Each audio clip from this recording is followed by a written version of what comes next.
Good morning, Excellencies and other distinguished guests. It's really a great honor to be here. Thank you, Mr. Chairman, for that rather overwhelming introduction.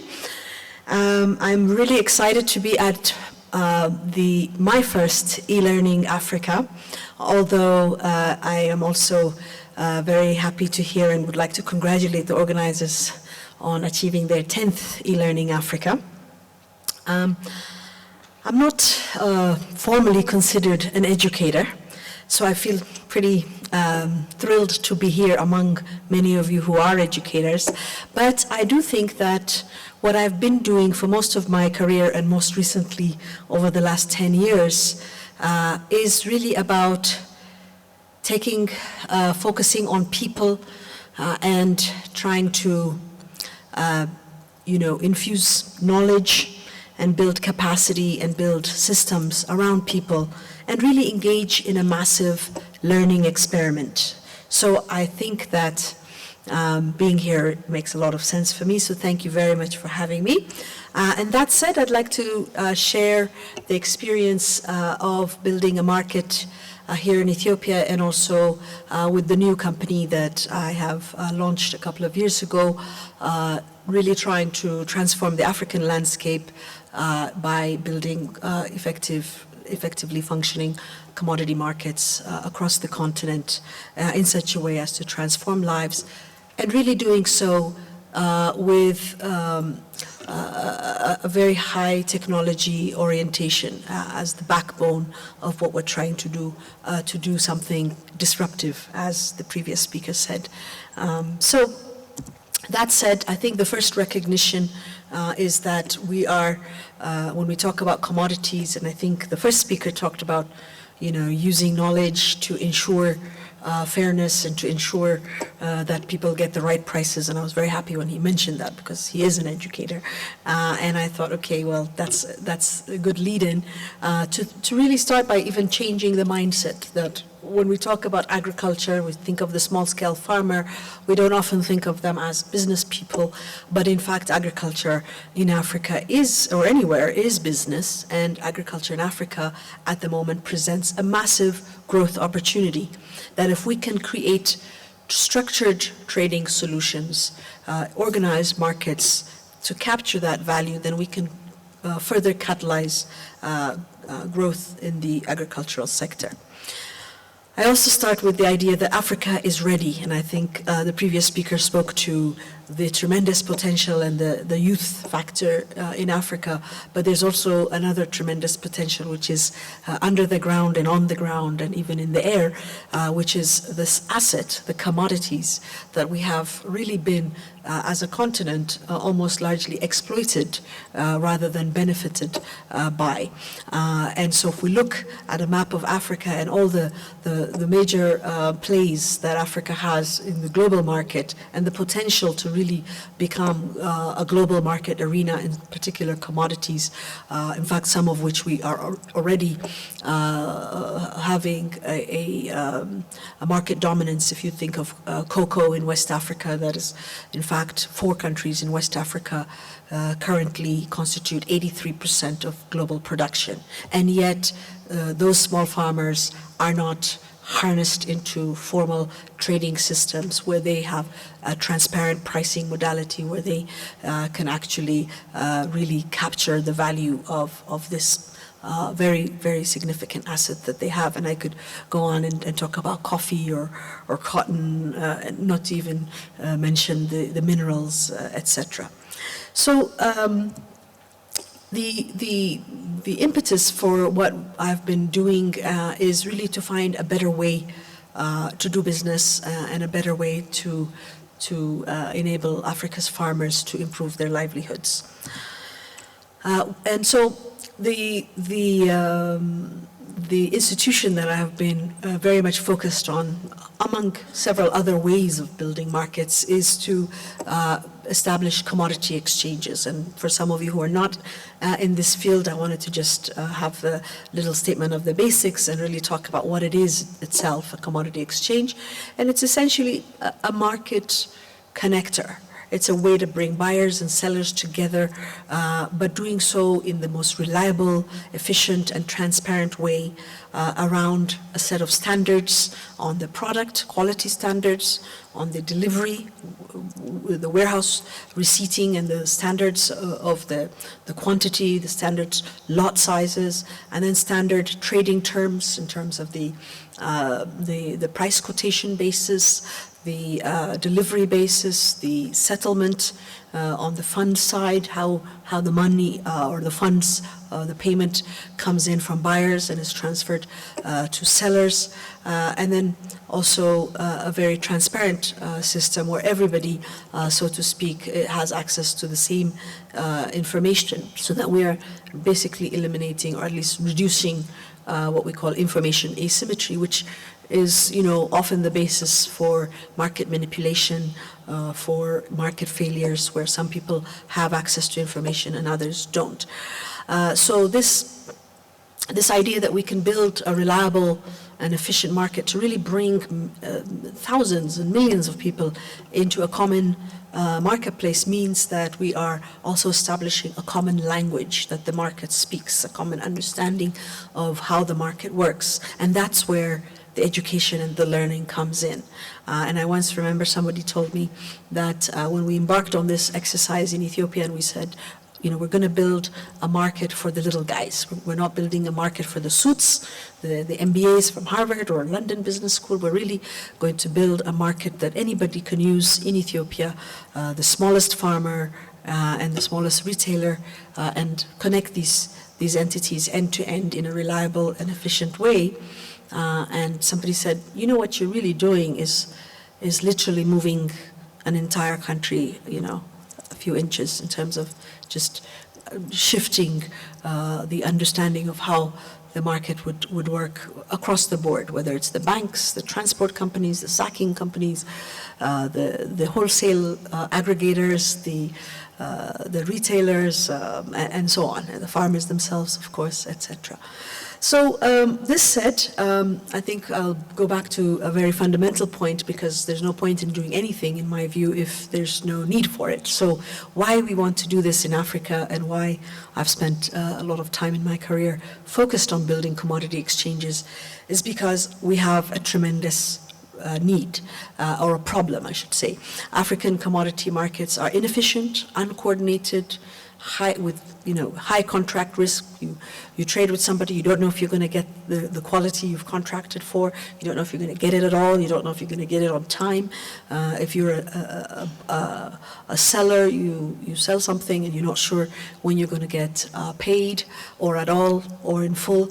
And so because of the high risks and costs, most of our commodity markets or agriculture markets are largely relationship-based. So if I trade in the market and I'm trying to mitigate or reduce my risks, then I basically would trade with people that I know and trust, my wife's brother, or my clansman from my village, etc. And so that means that our markets are thin and segmented, and disadvantaging the poorest segments, who have the least social capital, the least knowledge, the least capacity to operate in this environment. And that in turn leads to low productivity growth. We haven't seen the takeoff just beginning now in the actual production of agricultural commodities.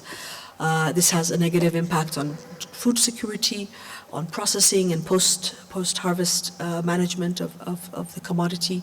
Almost 30% of commodities lost in the post-harvest period.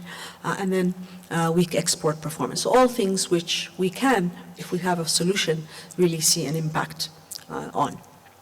So in my view, an exchange, a commodity exchange, is transformational in the sense that it not only changes the rules of the game, and it has a direct impact on those who are in the market itself as producers or buyers, as processors, as exporters, but it also has a tremendously important knock-on impact on the wider economy in terms of what it catalyzes in other sectors or related sectors, such as the storage and logistics sector, quality management, transport, packaging, training, services, because, and I will spend 2 minutes on training and market intelligence and education side and reporting. All of these are things that are the people side, where we really see the significance of knowledge and learning as a very fundamental part of building this market institution. And I'll talk to the Ethiopia example. One of the things that we realized early on is that if we're going to create a formal trading sector or a commodity trading sector, then we're going to actually create an industry of professionals around that. And that goes a little bit to Mr. Chef's point about employability and the right skills for what we're trying to do. So we ended up, as we were building the exchange, engaging in extensive amounts of training and certification of market actors, often in local languages, often even orally, but we needed to get people understanding the rules of the game. And at one point we said, this is unsustainable unless we embed it into the higher education system. So we actually went to the various universities and proposed a curriculum development program around commodity marketing, so that we could have a cadre of industry professionals emerging who would be hired by the industry, by the trading firms, by the processors, etc., by the brokerage firms, to really, bring a professional diploma certification to the industry, and that's something that in other countries as well we will continue to work on. So in terms of the pillars of an exchange, of course you have the legal and regulatory framework, the financial systems, because it is about transferring assets, money and goods, physical infrastructure, warehousing, telecoms, etc. But at the core of it is information technology, and what lubricates the whole system is really the IT part. And so that's, again, for this audience, I think a very important point. The other part that I want to emphasize is that when we think of building a commodity exchange, it sounds somewhat technical, very jargony. We're talking about clearing and settlement, we're talking about central depository, warehouse receipts, all these very technical concepts. But at the end of the day, what makes the exchange viable is the marriage of three very important aspects.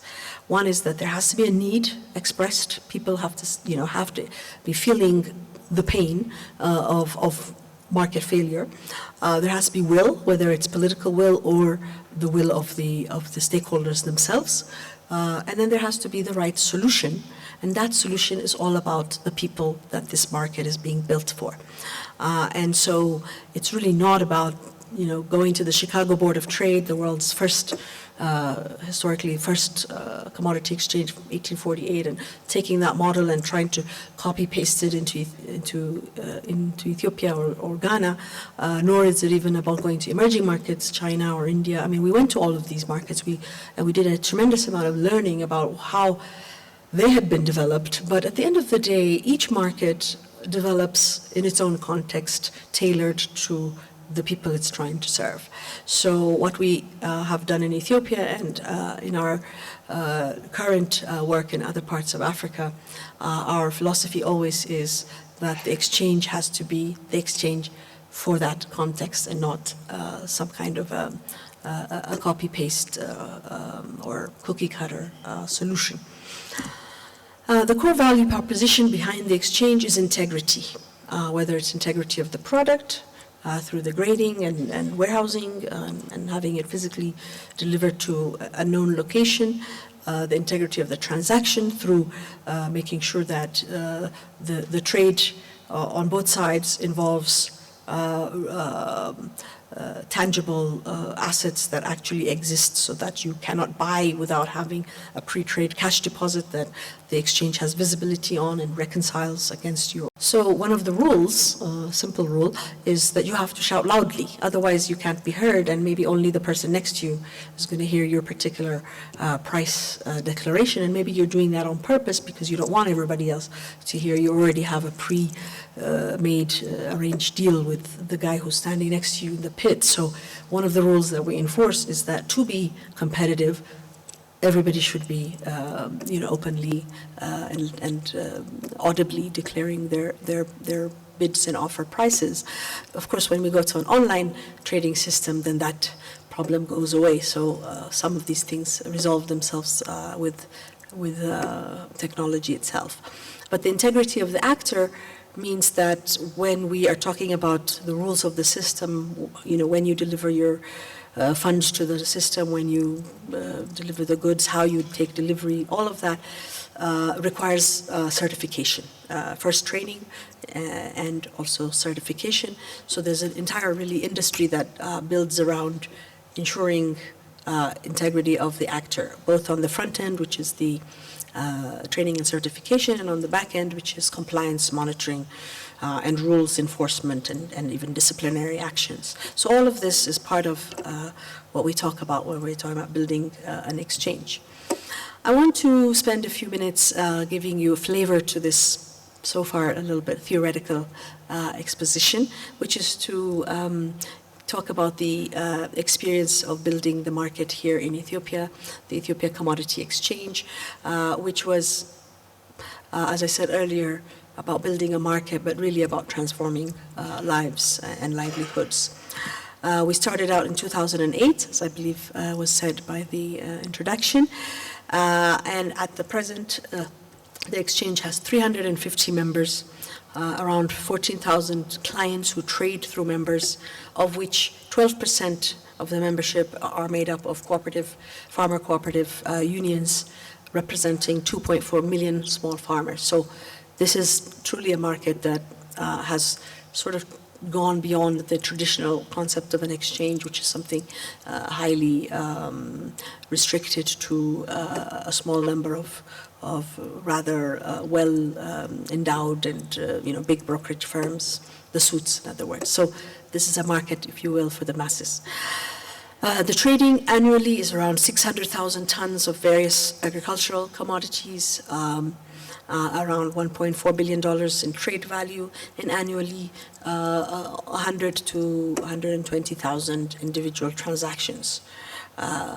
The warehousing is done in different sites around the country, and the handling, grading, storing, and delivering of this physical thing, because the difference between a commodity exchange and a stock exchange, which maybe some of you are more familiar with, is that when we talk about commodity, we're talking about something that's bulky, that needs, that is physical, that needs to be moved, that needs to be put into warehouse, that needs to be graded. So the intensity around the operation of warehousing and delivery is very high in what we do. So at the moment, the exchange here has about 300,000 tons of capacity and storage. And the reach is all over the country. This map, unfortunately, the font is very small, but what I wanted to give you a flavor of is the national reach of this market system that was built with not only warehouses spread around the country, but also market information, price tickers. So one of the ideas was that to really take the information system as far and wide as possible, in addition to the nightly news television reporting,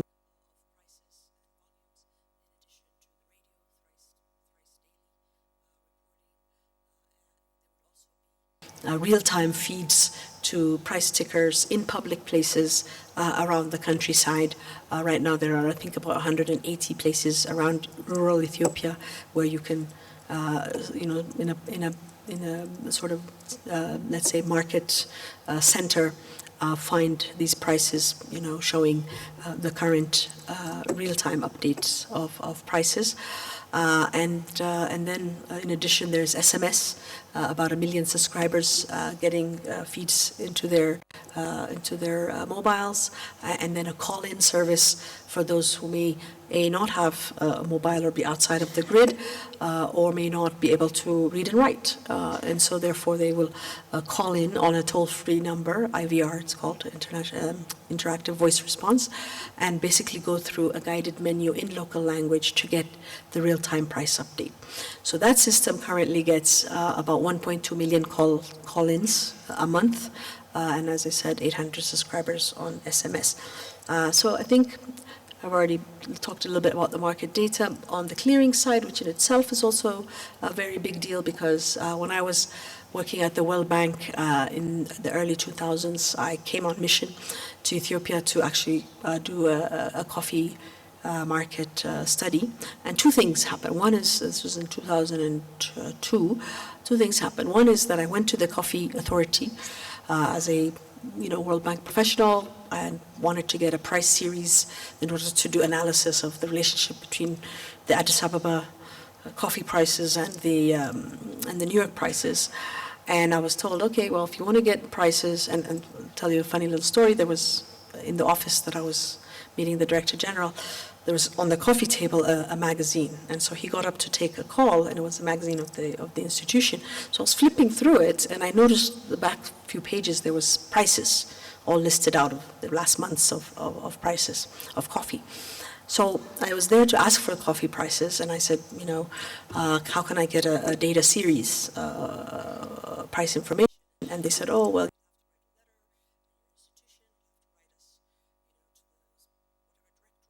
that letter will be sent to whatever. And this was a process that was going to take several days, and I was leaving that. No, I'm leaving. I wouldn't mind just taking this magazine, and I'll just have somebody. I said, oh, no, absolutely not. You still need a letter to do that. I said, well, can I take a photocopy of the magazine? And they said, absolutely not. So what I'm trying to say is that fast forward, 10 years, today you can go on the website of the exchange and download daily prices for the last 6 years of trading on the exchange of any commodity in seconds. So that was sort of something that was very particular about sort of the revolution of bringing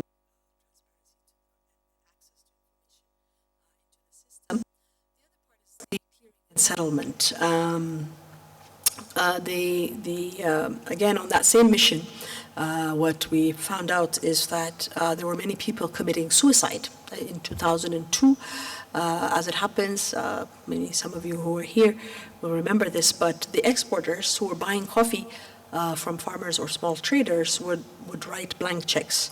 And so come time for delivery, the farmer or the trader would deliver coffee to the warehouse of the exporters, and then basically when they go to cash the check, there's no funds behind it.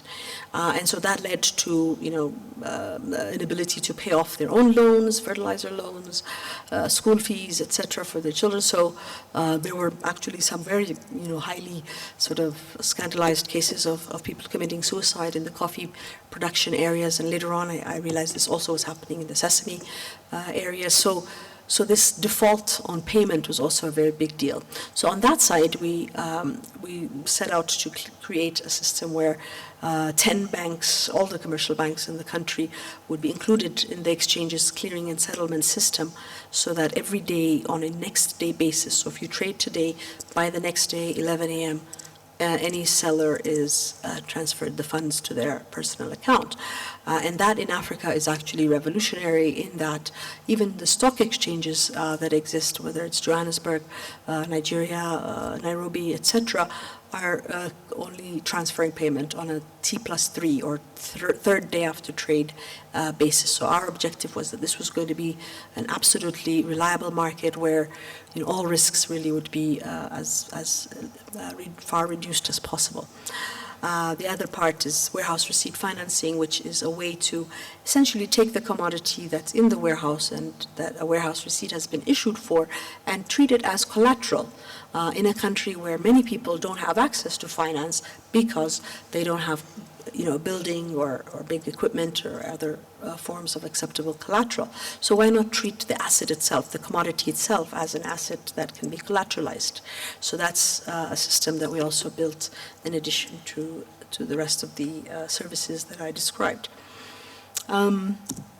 So I think one of the questions is, how did we really conceive this, and how do you put it together? I want to tell you one of the impacts of the transparency before I get to this slide. I was in Atlanta a few years after we launched the exchange at a conference, a coffee conference, and I was sitting next to someone who's considered the Cesar Chavez of Ethiopian coffee, the head of the Oromia Coffee Cooperative Union, a gentleman by the name of Taddese Mesqala, who, film has been made about by Oxfam about this cooperative union, this farmers group that really tried to take on Starbucks and others. So he was talking about what was happening in coffee in Ethiopia and at this conference, and he said, well, one of the things that happened after the exchange came is that our farmers, and there are 200,000 farmers in this union that he leads, he said our farmers started to pay a lot of attention to these rural price stickers, these electronic display screens around the country. So he said, so in the places where our farmers are based, they're in the local towns, there are these tickers, and so the farmers saw the prices and they got very, very upset and said, we are being cheated on prices because we can see that the price the cooperative told us we sold our coffee for is 80 birr below the highest price. So there was almost a revolt. So then they went back and said, well, the reason we got the lower price is because our commodity on the screen is at the grade 7 price. And in fact, there's grade 1 that you're looking at, which is the 80 birr difference. And they said, well, what is grade 1? What is grade 7? We don't know what you're talking about. So then they sat down and took out the standards that we had established for the coffee trading. And they said, if you pick out the black beans, if you dry it on a raised bed so that it doesn't get an earthy flavor, odor from the earth, the ground that you dry the coffee beans on. And they said, well, we didn't know we could do that. So if we can do that and get the 80 birr difference, we'll do it. So over 18 months, we saw a tripling of the highest quality grades coming into the market. So I guess one of the things we learned from this whole experience is that it's not really about building a technology per se, nor is it even having the right business processes, but it's really about bringing the people along and having that very important people focus as we build these systems. I want to share another little story with you, which is that when we built, and I'll almost finish, as we were rolling out the warehouse receipt system, where people come to the warehouse and come on a truck and then have the truck sampled for the commodity, and from there the warehouse, the grading is done, and then the weighing, and then it's put in, and then that electronic warehouse receipt is what they're going to now trade. This actually happened in one of our warehouses, which I was told in a retreat, a staff retreat, that someone came up to the window where the first point of contact is with our system. So the data assistant, said, "What is your license number?" Because she needs to enter that in to start the whole process to go sample the truck, etc. And that's really the basis for creating the data record for that warehouse deposit. And the person who had come said, "I don't have a license plate number." And she says, "But I can't do anything. The system needs a license plate number because that's how we're going to go sample your commodity." And he said, "But I brought my coffee in on the back of a donkey." So we built this very high-tech system, but people are still coming and transporting with donkeys. So what do you do? So we go back to the drawing board. So there are many stories I could tell you like that about how to bring people into the systems that we're building. At the end of the day, I think it's already been said, the system proved itself: zero payment default, zero delivery default, zero trading order error, zero system down from its inception. And as a result, we were the first company in Africa to receive the CIO award for IT excellence applied to business, Africa Investor Award in 2012, African Banker Icon Award, the Yara Prize for Agricultural Transformation in Africa in 2012, and others since.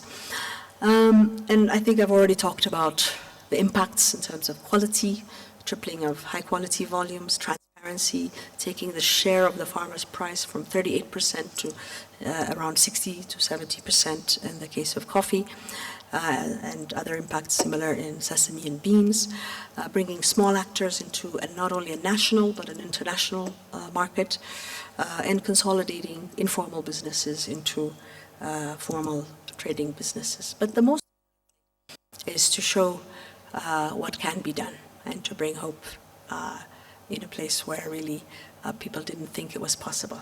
So thank you.